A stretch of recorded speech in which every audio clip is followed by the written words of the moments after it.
Já está ali esperando.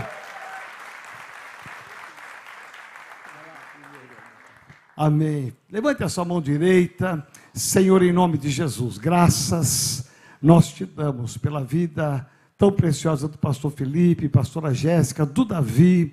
Obrigado por toda essa família pastoral. Obrigado pelo coração do pastor Felipe, por tudo que ele tem coordenado nessa igreja, pela unção, pela juventude que ele comanda aqui. Em nome de Jesus, pedimos, Senhor, fala conosco. Espírito Santo de Deus, ministra aos nossos corações através da boca dele. Em nome de Jesus. Amém.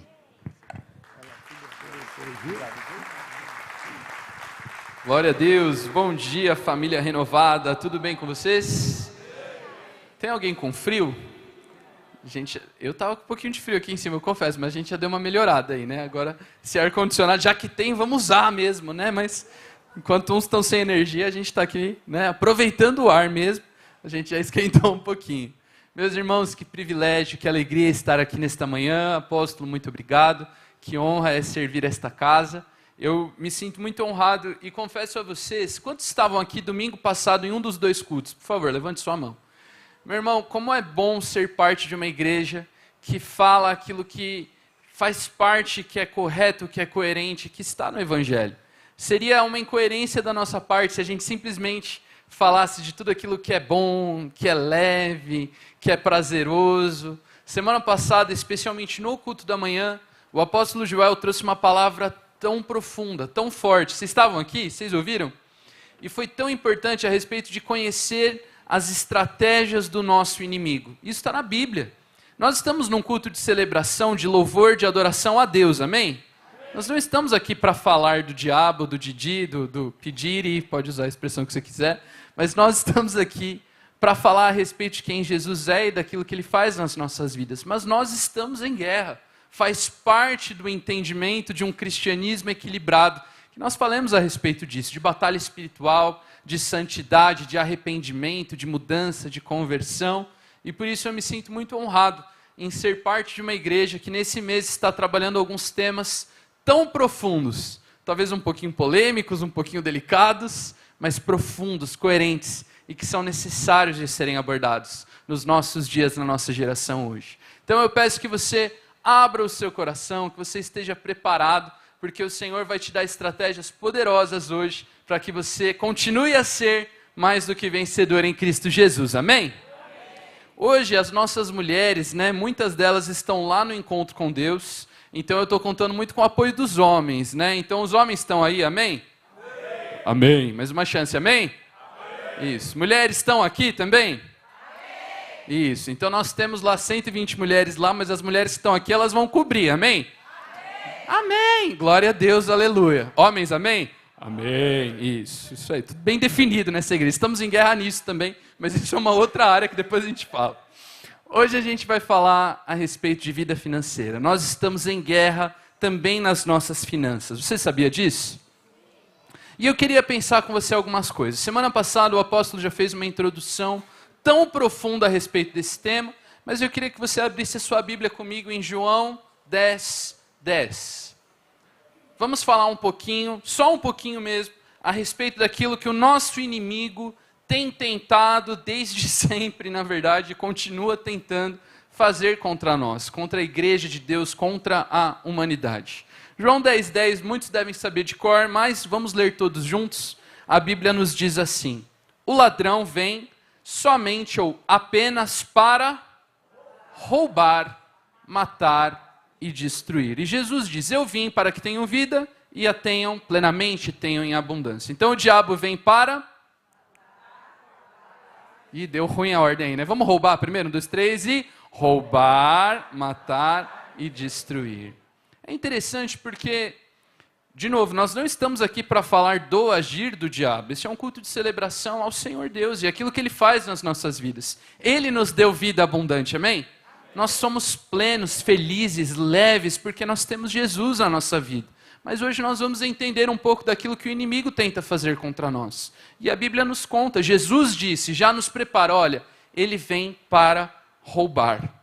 Repetidas vezes, nós vemos, no Novo Testamento é muito interessante, Você pode ler, especialmente nos evangelhos, e você vai ver que Jesus restaura a dignidade de muitas e muitas pessoas.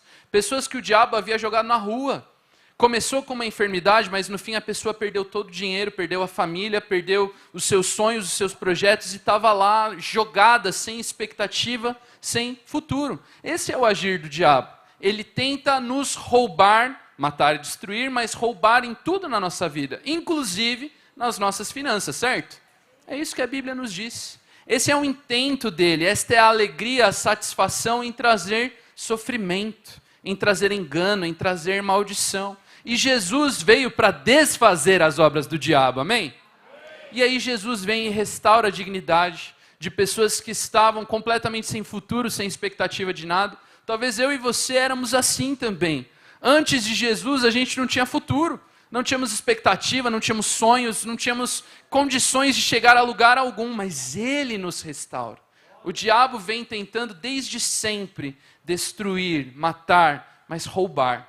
Roubar vida financeira, roubar saúde, roubar dignidade. Mas nós entendemos então que existe uma outra força, ou aliás, existe aquele que é a própria força, que é o agir do nosso Deus, amém?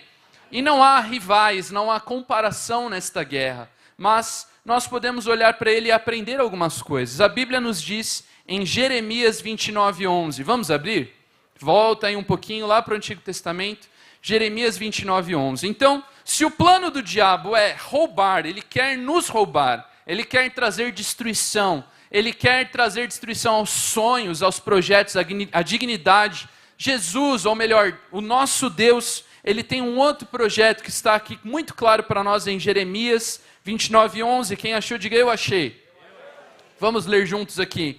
Porque sou eu que conheço os planos que tenho para vocês, diz o planos de fazê-los prosperar e de não causar dano, planos de dar a vocês esperança e um futuro.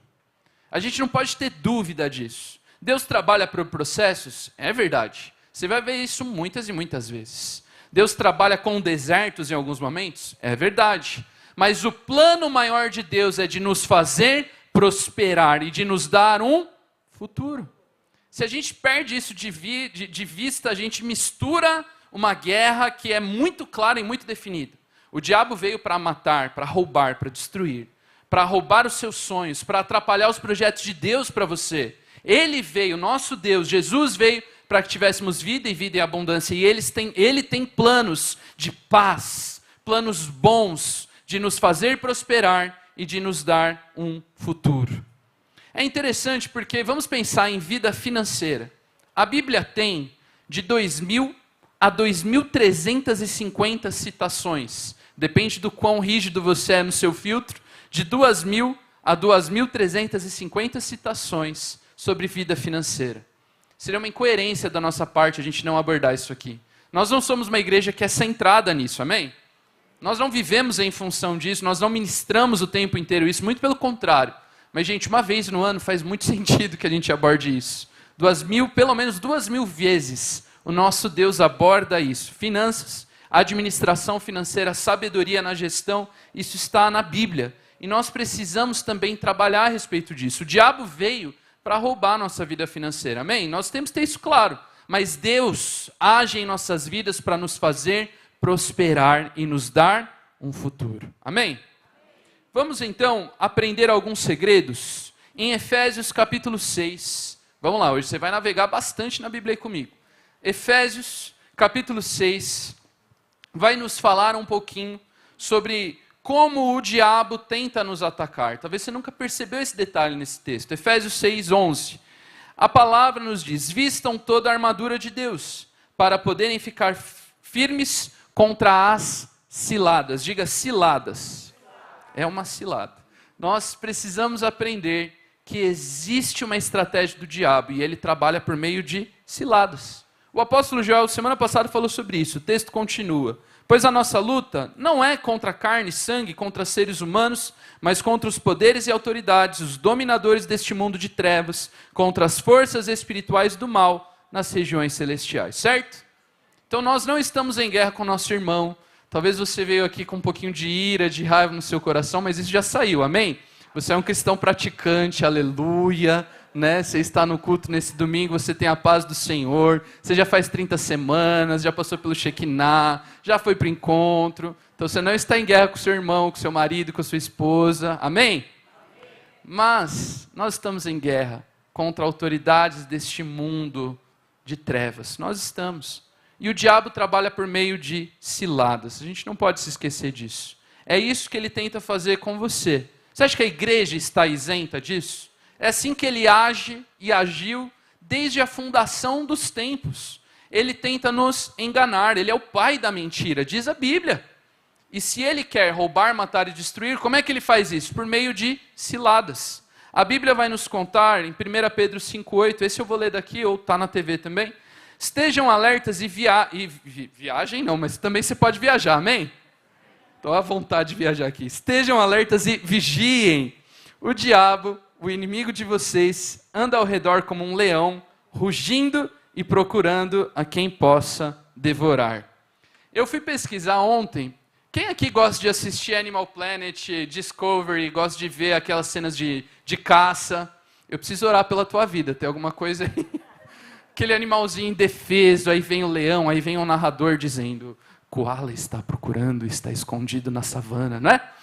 E aí você fica lá, meu Deus, será que essa zebra vai fugir? Será que ela vai conseguir? Você não sabe se você torce pela zebra, pelo leão, é uma luta terrível, enfim. Agora, qual que é a estratégia de caça de um leão?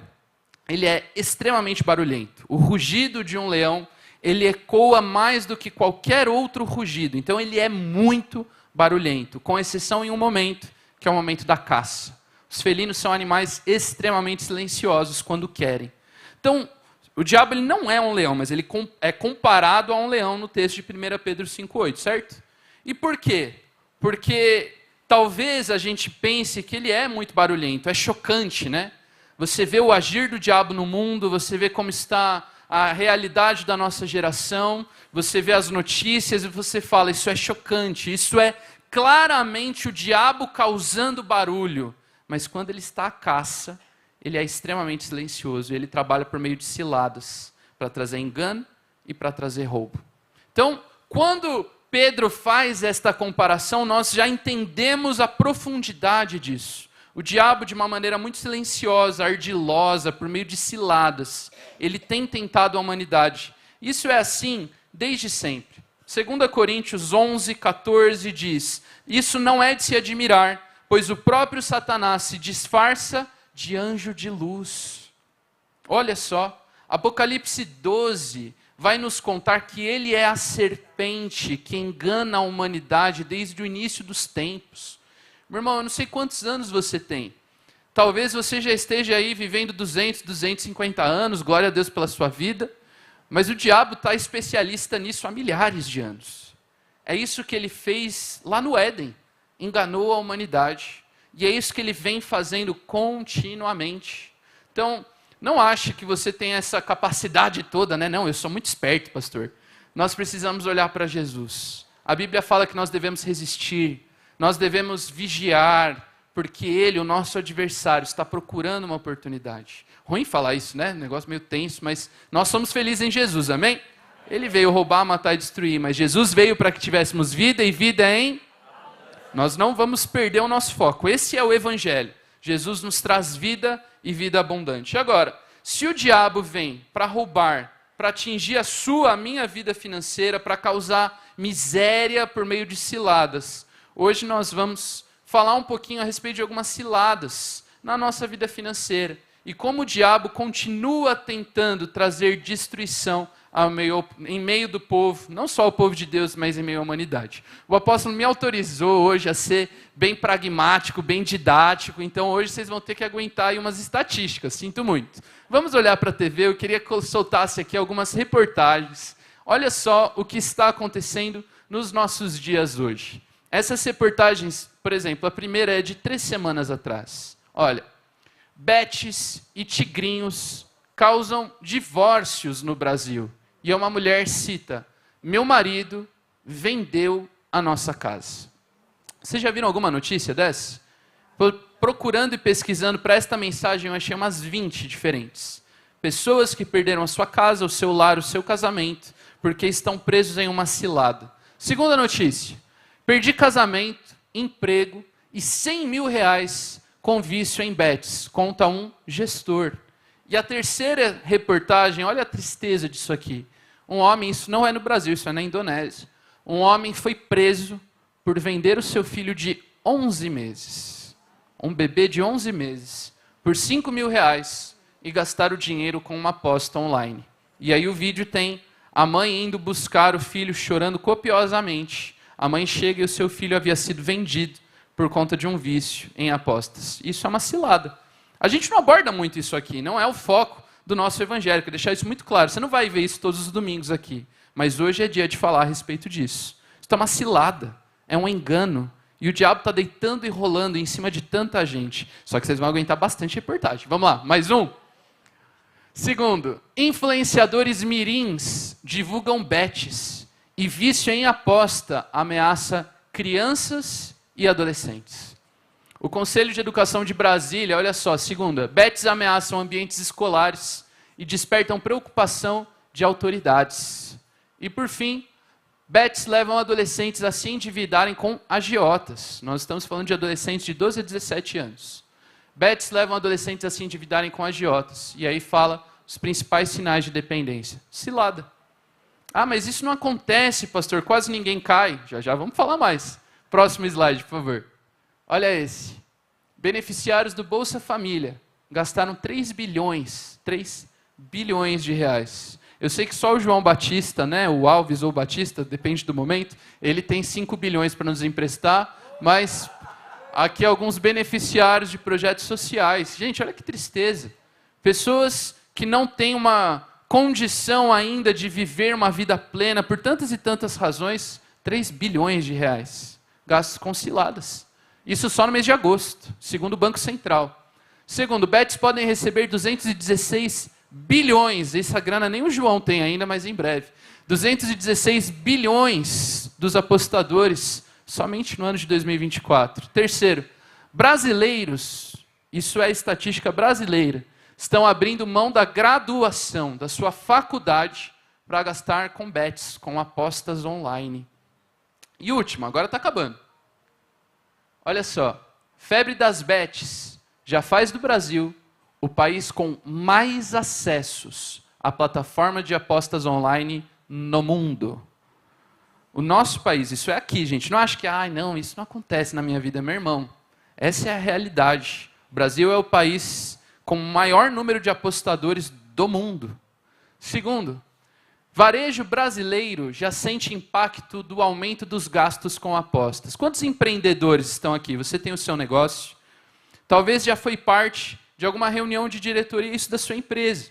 Algumas das empresas, a empresa da minha esposa, as grandes empresas de varejo do Brasil já fizeram reuniões com pautas sobre isso.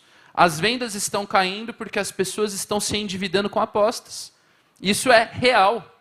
Terceira notícia, endividamento das famílias sobe pelo terceiro mês seguido e chega a 78,8%. De cada 10 famílias brasileiras, 8 estão endividadas.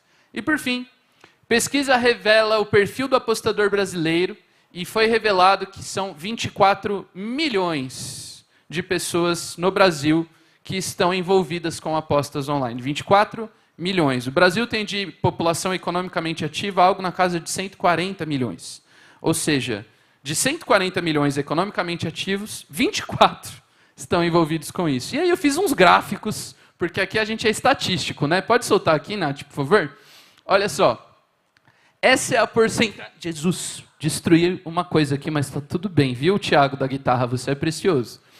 Deixaram de se graduar para apostar. Essa é a proporção das pessoas no Brasil, dos jovens especialmente, que deixaram de se graduar por estarem em apostas. Brasileiros em programas sociais que apostam. E por fim, gente, as famílias endividadas na nossa nação.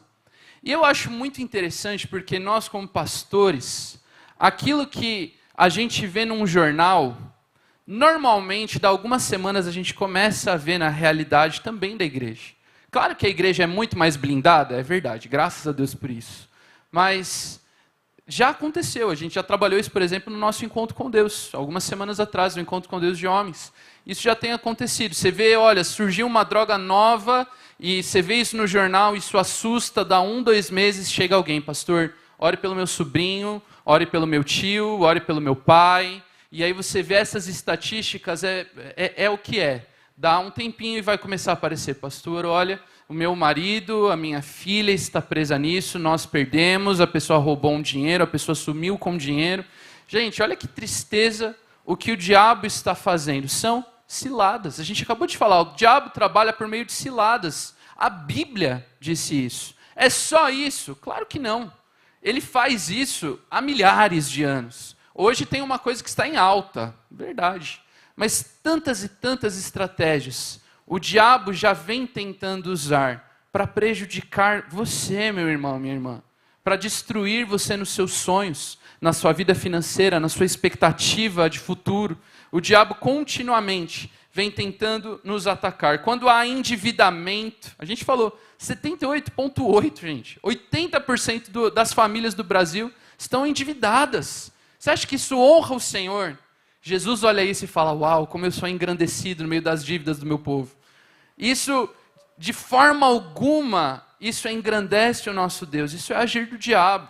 Não estou dizendo que é só o diabo, né? Falta administração, sabedoria, ensino, falta muita coisa. Mas isso, claramente, são ciladas do diabo para trazer tristeza, para roubar paz. Acho que todos que estão aqui já passaram pelo dia mal, certo? Faz parte da vida, eu já passei. Mas não é a coisa mais prazerosa do mundo, né? Não é a sua melhor noite de sono. Quando você dorme pensando naquela conta, quando você dorme pensando como que vai ser o amanhã, não é o sono dos justos que a Bíblia nos promete. Isso não engrandece a Deus. Esse é o agir do diabo. Agora nós vamos falar a respeito de como a gente vence tudo isso. Estou falando só dessa situação de apostas? Não, estou abrindo seus olhos, porque talvez, graças a Deus, quero crer que não está acontecendo na sua casa, amém? Mas essa é a realidade da nossa geração. É a realidade dos seus clientes, a realidade talvez dos seus familiares que não frequentam ou que não conhecem a Jesus, a realidade do ambiente escolar que seus filhos frequentam, a não ser que ele venha para o I9, amém? Aleluia. Mas essa é a realidade para a qual nós precisamos estar preparados. Jesus foi extremamente assertivo em tudo que ele falou. Né? Não adianta a gente olhar a realidade do mundo e pregar sobre campos floridos. Não. Existe uma realidade do mundo e nós precisamos correspondê-la com sabedoria. Então, tantas e tantas estratégias que o diabo vem usando, mas nós cremos que em Jesus nós já somos mais do que vencedores. Amém? Então, existem estratégias para que nós possamos vencer tudo isso. Aqui, até agora, a gente falou sobre o agir do diabo, sobre como ele tem agido, as estratégias, porque nós precisamos ser sábios e precisamos vencer, entrar em guerra e vencer. Mas nós vamos assumir o controle desta guerra pela autoridade de Cristo Jesus. Deus é mais que poderoso para nos trazer vitória. Amém? Não podemos ter dúvida disso. O agir de Deus é infinitamente maior, superior e mais poderoso do que o agir do diabo. E Deus, quando ele vem trazer a restauração, a mudança, como Jesus fez tantas e tantas vezes, eu creio que o olhar de Deus, ele passa por um princípio básico, mais do que todos os outros, que é caráter. Diga caráter. A gente vai ver isso na Bíblia algumas vezes. Se você puder depois, é muito importante você ter uma vida devocional constante. Você pode estudar isso no livro de Atos. Tem 2 histórias ali muito profundas a respeito de dinheiro, de vida financeira. A primeira delas é a respeito de Ananias e Safira. Quantos conhecem essa história? História dura. Vai fundo ali, a correção de Deus. Um casal que mente para que com as suas finanças recebam honra, mas não cumpram aquilo que haviam prometido cumprir. E Deus, muito sabiamente, duramente os corrige e eles morrem. A vida deles acaba por conta de uma mentira. Não faltou a eles a administração financeira, faltou a eles caráter. Eles tinham dinheiro, mas não tinham caráter. Tem muita gente lá fora que é assim, não aqui dentro, amém? Tem dinheiro, tem gestão, mas não tem caráter. Então nós olhamos para a palavra de Deus e aprendemos. O filtro de Deus é caráter. Segunda história que nos conta isso, essa já mais para quem é profundo de Bíblia, para quem faz Renovada School nível 2, é a história de Simão, o mágico. Conhece essa história? Mais ou menos aí? Está no livro de Atos, depois você vai ler. Um homem que ainda não conhecia Jesus, mas que vê o agir de Deus e fica maravilhado. As pessoas estão sendo curadas, as pessoas estão sendo restauradas, e eu quero fazer isso também. Eu não conheço esse Deus, não tenho vida com Deus, eu não tenho esse caráter, mas eu tenho dinheiro. E ele vem e tenta comprar o dom. Não se compra a bênção de Deus, meu irmão. Deus trabalha com princípios, mas não se compra a bênção de Deus. Simão é a clara informação viva sobre isso. Voltou. E ele então tenta comprar, mas ele é extremamente corrigido e recebe uma correção dura e não recebe aquele dom que ele estava esperando. Não se compra a bênção de Deus. Vamos repetir isso? Não se compra a bênção de Deus. Nós atraímos o olhar de honra de Deus com o nosso caráter. Você que está aqui, você tomou uma nobre decisão hoje. Talvez, eu quero crer que todo mundo conseguiu tomar banho, apóstolo, antes de vir, mas talvez você veio sem banho, porque você está sem luz, sem água, desceu 50 andares a pé porque o elevador não está funcionando, mas você está aqui. Você tomou uma nobre decisão, a decisão certa de estar aqui. Isso mostra caráter. Eu tenho um compromisso com o meu Deus. Eu não deixo de ser parte deste corpo, eu não vou deixar de congregar, porque a Bíblia nos diz a fazer isso. Isso é caráter. E isso atrai o olhar de Deus, o olhar de honra de Deus. E Deus honra especialmente 3 grupos de pessoas, e mais do que isso, Ele honra aqueles que são parte dos 3 grupos ao mesmo tempo. A Bíblia fala que Deus não vê como o homem vê. O homem vê a aparência, mas Deus vê o coração, Ele vê o caráter. O primeiro grupo de pessoas que Deus honra são aqueles que são responsáveis. É só o primeiro. Poxa, pastor, é óbvio, quem é responsável vai enriquecer. Verdade, mas calma. Deus honra aqueles que são responsáveis e fazem uma boa administração. A Bíblia nos conta, seja fiel sobre o pouco e te colocarei sobre o... É um princípio básico da vida, que deveria ser lógico, mas tantas e tantas pessoas se esquecem disso. Nós primeiro somos fiéis no pouco, para depois sermos colocados sobre o muito. E eu achei... O apóstolo sempre compartilha algumas coisas aqui, e eu fui pesquisar. Eu achei a história da família Matarazzo. Eu espero que não tenha ninguém aqui. Se tiver algum Matarazzo, primeiro você é precioso em Cristo Jesus, você na internet, amém? Mas quantos conhecem, já ouviram falar desta família? Foi uma das famílias mais ricas, e eu me surpreendi, eu achei que era só mais ricas do Brasil, mas foi uma das famílias mais ricas da terra. Se nós atualizássemos a riqueza desta família para a inflação de 2024, o patrimônio desta família seria de 20 bilhões de dólares. Aí, João, você ficou para trás, hein? Tem que vender muito apartamento para os Matarazzo aí, por favor. Mas, gente, 20 bilhões de dólares é muito dinheiro. Muito, 110 bilhões de reais mais. E aí eu fui pesquisar, eu gastei um bom tempinho lendo. Para onde foi esse dinheiro? É assustador. O apóstolo já muitas vezes falou sobre isso aqui, sobre os herdeiros, sobre os filhos que talvez não foram tão bem preparados. Isso não faz parte da nossa igreja, em nome de Jesus, mas... Gente, é tão triste ver que aqueles que talvez que não passaram pelo pouco, não tiveram a condição de administrar um muito. Às vezes a gente quer viver um muito de Deus, mas a gente pula processos. Estou vendo a Paparoto aqui, me lembro dela. Gente, quando eu conheci a Paparoto, posso contar aqui? Você nem sabe o que eu vou contar, mas você falou que sim. Isso é fé, parabéns. Quando eu conheci a Paparoto, gente, estava magra. Magra. Agora ela está magra, mas é por outro motivo, né? Mas naquela época era magra. Aí eu fui visitar ela, a casa não era assim, toda aquela mansão que ela merecia. Eu lembro que às vezes tinha um barulhinho de ratinho, não tinha? Eu lembro que ela contou umas histórias. E aí, gente, eu chego hoje, em 2024, quando eu vou àquele restaurante, eu digo, Deus é muito bom. Deus é muito fiel. Deus honra aqueles que passam por processos. Não dá para você chegar no muito, não dá para você entrar e ter um restaurante no JK se primeiro você não morou numa casinha com os ratinhos ali andando no teto às vezes, meu irmão. Faz parte do processo passar pelo pouco. Quem disse isso pra gente? O apóstolo Paulo. sei o que é ter muito, sei o que é ter pouco. Eu passei pelos processos. E eu posso todas as coisas. Eu posso passar por tudo isso de novo, porque Ele me fortalece. Nós não podemos pular processo na nossa vida, senão acontecem esses desastres que eu contei aqui. 20 bilhões de dólares que se desfizeram, propriedades que foram vendidas, um casarão que ficou preso no inventário lá na Paulista por gerações, que agora foi comprado por uma construtora para virar um shopping. Gente, que desastre. Uma família que foi brasileira, vieram da Itália, mas família brasileira, que era uma das famílias mais ricas da terra, que perderam tudo, porque os herdeiros, os filhos, os netos, não souberam gerir, fazer gestão do muito que lhes foi confiado. Talvez hoje, meu irmão, você já esteja vivendo muito, amém? Mas eu quero profetizar que Deus ainda está em processo na tua vida, que ainda é tempo de ser fiel sobre o que você tem, porque ainda vem muito mais.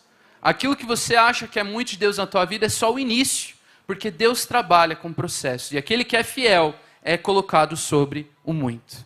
Então Deus honra aqueles que são, em primeiro lugar, responsáveis. Responsáveis, amém? Esta é uma igreja responsável.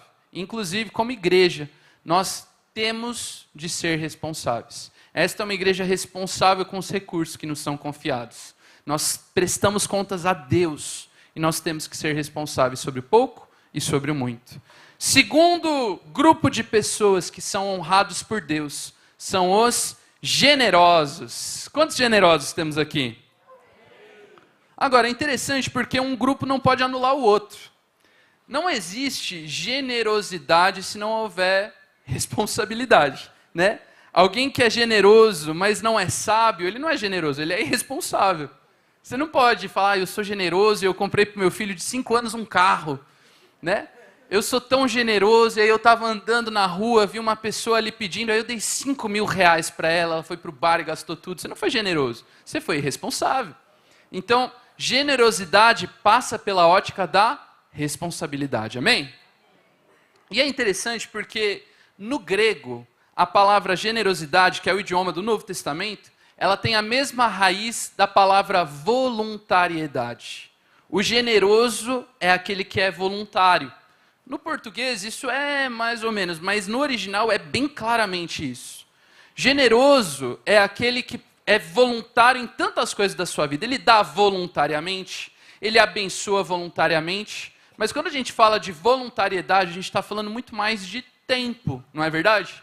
Hoje você ouviu um convite para ser voluntário no ministério. Gente, é algo tão bonito que eu tenho visto nessa casa. A Bíblia nos diz que Deus é galardoador daqueles que o buscam. Como eu vi isso aqui. Jovens que consagraram a sua juventude aqui dentro. Segunda a segunda aqui, servindo ao Senhor. Está em todos os ministérios. Sabe aquele adolescente que faz de tudo? Ela dança, ela está no audiovisual, depois ela desce para dar aula, ela sobe com o colete do Kids e a câmera ao mesmo tempo, e vai falar no rádio do audiovisual e sem querer fala para as salas do infantil. Essa pessoa. Gente, como eu tenho visto Deus honrar aqueles que são voluntários aqui. É bíblico. Deus honra aqueles que o buscam. Ele é galardoador.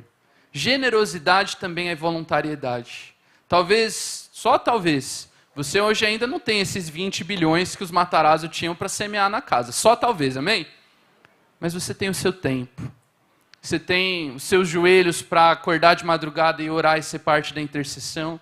Você tem os seus dons para consagrar no serviço desta casa. Senhor, ó, o que eu tenho eu te consagro para te servir. A sua voluntariedade. Deus honra aqueles que são generosos e que são voluntários. Nós temos visto isso. A lei da semeadura ela é real. Você colhe abundantemente aquilo que você planta. Para o bem e para o mal. A Bíblia fala a respeito disso. Aquele que planta vento colhe tempestade. Para o mal a lei também funciona, mas para o bem... Aquilo que plantamos, colhemos a 30, 60 e 100 por 1. Talvez hoje, nesta manhã, seja tempo de você se envolver mais em generosidade, com o seu tempo, mas com os seus recursos. Senhor, eu quero ser mais generoso na tua casa. E se eu posso, também generoso com as pessoas que estão ao seu redor. Eu amo ver aquilo que a nossa igreja faz, especialmente quando tem evento, encontro, acampamento. E eu paro para pensar... A Bíblia nos fala que algumas sementes, elas continuam por anos, a história de Abel, de Caim. Isso é muito interessante, porque alguns dos grandes homens de Deus um dia receberam uma semente. Alguns dos grandes evangelistas desta igreja um dia receberam uma semente para ir para o encontro com Deus. Algumas mulheres que estão lá hoje foram porque a célula se juntou e ofertou, não é verdade? Meu irmão, há tanta honra de Deus sobre isso. Eu paro para pensar, talvez algum dia alguém semeou na vida de um Billy Graham, de um apóstolo Joel, aleluias, dos grandes homens e mulheres de Deus da nossa geração. E estas sementes carregam tanta honra perante Deus. A gente não semeia na vida de alguém porque eu quero de volta, não é isso. Mas a Bíblia nos garante isso. Quando nós somos generosos em dar, nós colhemos generosamente de um Deus que é sempre muito maior do que nós. Então nós podemos e devemos ser generosos com os nossos recursos, mas com a nossa voluntariedade e com o nosso tempo também. Amém? E por fim, estou caminhando para o final. Isso mesmo. Terceiro ponto que eu gostaria de pensar contigo. E o mais importante, Deus honra responsáveis, Deus honra generosos, mas Deus honra os fiéis. Quantos fiéis estão aqui nessa manhã? Não fiéis do jeito que aparece lá no Jornal da Globo de manhã, né? Os fiéis, não. Eu digo daqueles que vivem em fidelidade. Fidelidade, ela fala a respeito da maior prova de todas, que é tempo. Talvez você já ouviu coisas muito bonitas de muita gente. E aí você dá, às vezes não é nem tanto, né? Você dá 1 mês, 2 meses e você fala, nossa, mas aquela pessoa que falou palavras tão bonitas não tem nada a ver com o que ela está fazendo? A pessoa que chegou e falou, pastor, conta comigo, ó, tô aqui, tô junto. Dá 1 semana, a pessoa, não, na verdade repensei. A pessoa que falou coisas tão bonitas na entrevista, mas começou a trabalhar, misericórdia. A fidelidade é provada com tempo. Esse é o grande termômetro de Deus, tempo. E é interessante porque assim, a Bíblia nos compara a árvores. Salmo 1 fala isso. Feliz é o homem que tem o seu prazer na lei do Senhor, será como uma árvore plantada junto aos ribeiros. E existem de árvores a árvores por aí, né? Existem, por exemplo, tamareiras, que é uma árvore típica da região da Bíblia, lá do Oriente. Tamareiras demoram de 70 a 120 anos para dar fruto. Eu não quero muito ser uma tamareira, mas se Deus quiser, né, tá bom. Mas não é, nossa, que alegria esperar 70 anos para receber o fruto. Tem pessoas que talvez sejam outro tipo de árvore, o abacate. A abacateira demora 1 ano. Então olha para a pessoa que está do teu lado e fala, você é um abacate em nome de Jesus, amém? Essa é uma árvore rápida. Mas gente, no dia da pressa, 1 ano é tempo demais, não é não? Você fala, meu Deus, eu preciso de um agir agora. E aí você olha, uma das árvores mais rápidas demora 1 ano para dar fruto. E a Bíblia fala, o homem que tem o seu prazer na lei do Senhor é como uma árvore que dá fruto na estação própria. Deus trabalha com tempo, às vezes anos, às vezes meses, dias e semanas, mas a fidelidade não se comprova em palavras. A fidelidade se comprova com tempo. Tanta gente talvez te prometeu tantas coisas, tantos bons amigos passaram, mas aí chegou o dia mau, o tempo passou e você percebeu que, olha, não era bem isso que eu imaginava. Deus honra aqueles que são fiéis. Dia bom e dia mau. Se você está num dia bom, meu irmão, que alegria. Eu fico muito feliz de ver o que Deus está fazendo na tua vida. Mas se você está no dia mau, hoje é o dia de provar sua fidelidade. Hoje é o dia de permanecer, de continuar. E não é só o começo que define uma história. Se fosse assim, quase todos os filmes seriam bons, né? Você coloca as primeiras cenas e fala, esse filme é bom. Você já errou num filme? Meu irmão, esses dias eu coloquei um e falei, nossa, vai ser demais. Deu 10 minutos. Então, não é como começa, mas é a continuidade de uma história que realmente importa.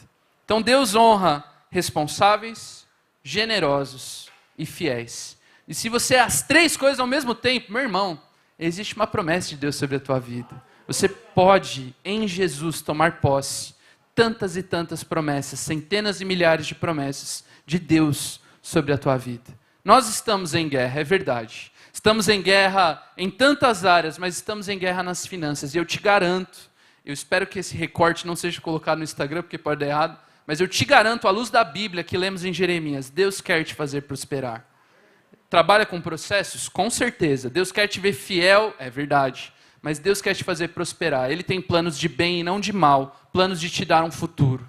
Quem quer trazer destruição é o diabo. E nós não somos filhos da mentira, não somos filhos do diabo. Nós pertencemos a um Deus que tem promessas de vida para nós. Então, meu irmão, hoje, nesta manhã, eu quero já caminhar para a conclusão e pensar contigo a respeito disso. Nós sejamos uma igreja responsável, uma igreja generosa, mas uma igreja fiel. Tudo passa pela prova do tempo e nós não temos que passar por essa prova sozinha. Nós estamos num culto de celebração e tudo aqui aponta para Jesus. Você não passa, Tita, tudo bem, em nome de Jesus na sua guitarra, viu? Isso é muito precioso. Você não passa por esta prova sozinho. Você passa por esta prova com a ajuda do Senhor, é Ele que te sustenta. 1 Pedro 5,7 nos diz, lancem sobre Ele, sobre quem? Sobre Jesus. Lance a sua ansiedade, porque Ele tem cuidado de vós. Será que você pode se colocar de pé no seu lugar? Nós vamos, nesta manhã, olhar para Jesus, porque Ele tem cuidado de nós. Se você talvez chegou aqui carregando uma má notícia, especialmente na vida financeira, claro, mas talvez um diagnóstico, talvez uma situação impossível. A guerra na sua vida está te atingindo, na sua família, no seu lar, nos seus sonhos, na sua saúde. Nesta manhã, você pode lançar tudo isso sobre Jesus.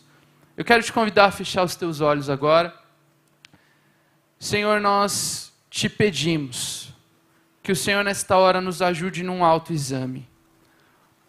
Nós reconhecemos quem o Senhor é e aquilo que o Senhor tem para nós. O Senhor tem planos de paz, planos de nos fazer prosperar. Nós cremos nisso. Mas nós cremos que o Senhor está nos forjando em pessoas melhores, homens melhores, mulheres melhores. Nos ensina a sermos mais responsáveis, mais generosos, mas mais fiéis. Nós somos a tua igreja, Senhor. As ciladas do diabo não podem valer contra nós. As portas do inferno não vão prevalecer contra nós. Mas como Jesus orou e disse que estamos no mundo, mas não somos do mundo, nós reconhecemos, Pai, estamos em meio a uma realidade tão difícil e te pedimos sabedoria do alto. Livra os nossos lares, Senhor. Livra, Senhor, nossos casamentos, nossos filhos. Livra a tua igreja das ciladas do diabo. Que a tua igreja seja próspera. Que a tua igreja reflita a tua glória, Senhor. Que as pessoas saibam que nós não temos falta de nada, porque o Senhor é o nosso bom pastor e nos tem provido em tudo. Com sabedoria e com equilíbrio, Senhor, nós olhamos para a tua palavra e tomamos posse das tuas promessas. Se o diabo tem tentado trazer miséria, trazer, Senhor, tristeza e frustração dos sonhos, nós declaramos que aqui não, nos nossos lares não. Nós cremos que o Senhor tem planos de paz, planos de bem e não de mal, para nos fazer prosperar. E nós te agradecemos por isso, porque cremos que não estamos sozinhos nesta guerra, mas com o Senhor Jesus ao nosso lado, podemos todas as coisas. Sabemos o que é ter muito e ter pouco, e podemos todas as coisas em Cristo que nos fortalece. E nós te agradecemos, Senhor, pela tua palavra. Meu irmão, agora na conclusão desta palavra, talvez exista uma causa que você precisa colocar diante do Senhor. O diabo continua te tentando trazer destruição aos seus sonhos, aos seus projetos. Não só na vida financeira, como eu disse, mas talvez você tenha um diagnóstico que você está lutando. Talvez a sua família está em luta, você está guerreando pelos seus filhos, pelos seus pais.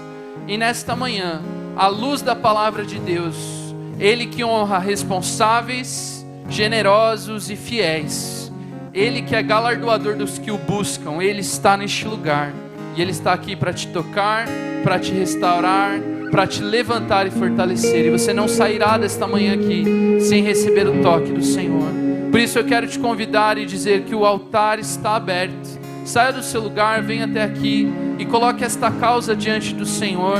Talvez aquilo que você está enfrentando, que aos teus olhos é tão difícil, impossível, uma notícia que te abalou tanto. Você está lutando contra seus sentimentos, a tristeza, a ansiedade, mas hoje você pode lançar sobre ele todo medo, toda ansiedade, porque Ele cuida de você, Ele cuida da sua família, Ele cuida da sua saúde, Ele cuida dos seus sonhos, Ele cuida do seu ministério. No nome de Jesus, existe uma promessa de vida sobre você. Se o diabo veio roubar, matar e destruir, Ele, Jesus, vem para nos dar vida e vida em abundância. Ele vem para desfazer as obras do diabo, e nele nós somos mais do que vencedores. Vamos aqui no altar, comece a apresentar isso diante do Senhor.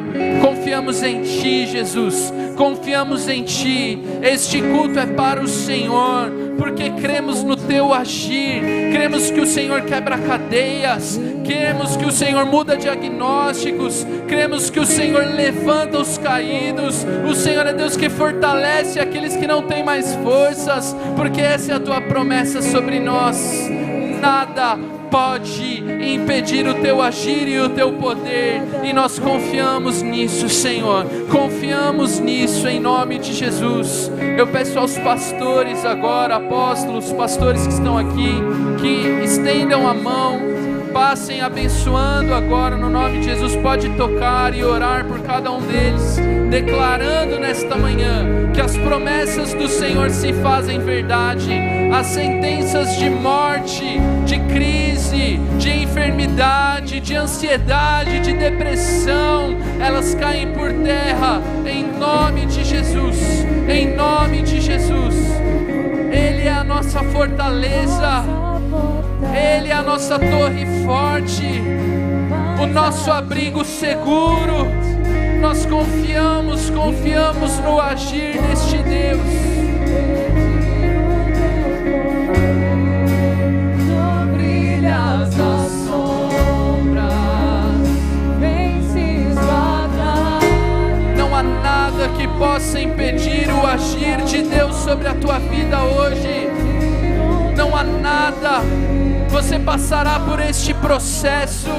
Você passará por este processo e verá a mão do Senhor, o galardoador daqueles que o buscam, recompensador dos fiéis. Este é o nosso Deus, recompensador dos fiéis, consolador dos quebrantados de coração. Estes o Senhor não desprezará, ó Deus.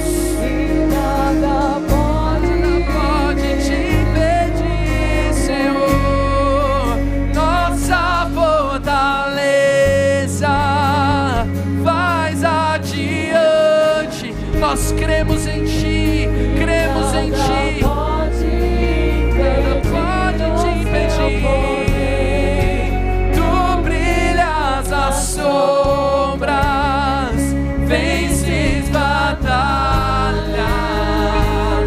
e nada pode impedir. Nossa fortaleza, diga isso. Nossa fortaleza, nossa força não está nos homens, não está nas notícias, está em Ti, Senhor, está em Ti, Senhor. Nós cremos, nós cremos, nós cremos. Tu brilhas nas sombras, Vences batalhas, e nada pode impedir o Teu poder. Sim, Senhor, nós cremos, nós cremos, nós cremos. Deus, nesta manhã nós declaramos esta verdade. Nossa fortaleza está em Ti. O Senhor é torre forte, e os justos correm para Ti e não serão desamparados. Nesta manhã eu oro por cada família aqui representada. Nós corremos para Ti, Senhor. O Senhor é o nosso abrigo em meio à tempestade. Se estamos em guerra, nós temos um lugar seguro, um abrigo seguro, e nós cremos que o Senhor está aqui, nos sustentando, nos fortalecendo, nos levantando. Pai, eu oro nesta manhã, sim, por vida financeira, por restauração de sonhos e de projetos. Oro, Pai, por promessas que estão há tanto tempo passando pela prova do tempo. Oro por árvores que estão esperando há anos para dar o seu fruto. Mas eu oro, Senhor, por um povo que é mais do que vencedor em todas as coisas. Nós já somos vencedores, Senhor. Se há um diagnóstico contrário, nós olhamos para Jesus que levou sobre si todas as nossas enfermidades. Se Senhor, os nossos familiares estão distantes de Ti, olhamos para a Tua palavra que nos garante crer no Senhor Jesus e será salvo, Tu e a Tua casa. Nesta manhã nós tomamos posse de cada uma das Tuas promessas e das Tuas palavras e assumimos um compromisso, Senhor, responsáveis, generosos, mas fiéis, porque cremos que o Senhor é Deus, que nos vê, que nos sustenta e que nos honra. Por isso nós te agradecemos, Pai. Muito obrigado por aquilo que o Senhor está fazendo nesta manhã, pelas promessas que são restauradas hoje aqui, pelos milagres que acontecem hoje aqui. Nós te agradecemos e te louvamos em nome de Jesus. Amém, amém. Aplauda o Senhor, aplauda o Senhor. Ele nos traz vida, Ele nos restaura, aleluia. Continue aqui só por mais um instante. Você que está conosco neste culto da manhã, você que está nos assistindo pela internet, todas essas promessas são parte de um pacote. Tudo isso vem porque Jesus veio para nos dar vida e vida em abundância. Jesus traz vida em meio à morte, traz cura em meio à enfermidade, traz alegria em meio à tristeza. Tudo isso nós recebemos de Jesus e este culto aponta para Ele. Mas talvez você nunca fez uma oração de confissão, entregando o seu coração a Jesus. E eu quero te dar esta grande oportunidade. Você que está aqui na congregação, você que está na internet, se você deseja entregar a sua vida a Jesus ou se reconciliar com Ele, faça um sinal, nós queremos te receber e orar com você. Se há alguém, por favor, levante a sua mão, nós queremos orar com você nesta manhã, declarando esta nova vida, uma vida abundante em Cristo Jesus sobre você, amém? Todos de Jesus, dê um abraço bem forte a alguém que está pertinho de você. Declare em Jesus, você é mais do que vencedor. Nós somos a igreja vencedora, gloriosa, e Jesus é quem batalha por nós, amém? Aplauda o Senhor, exalte o nome dEle.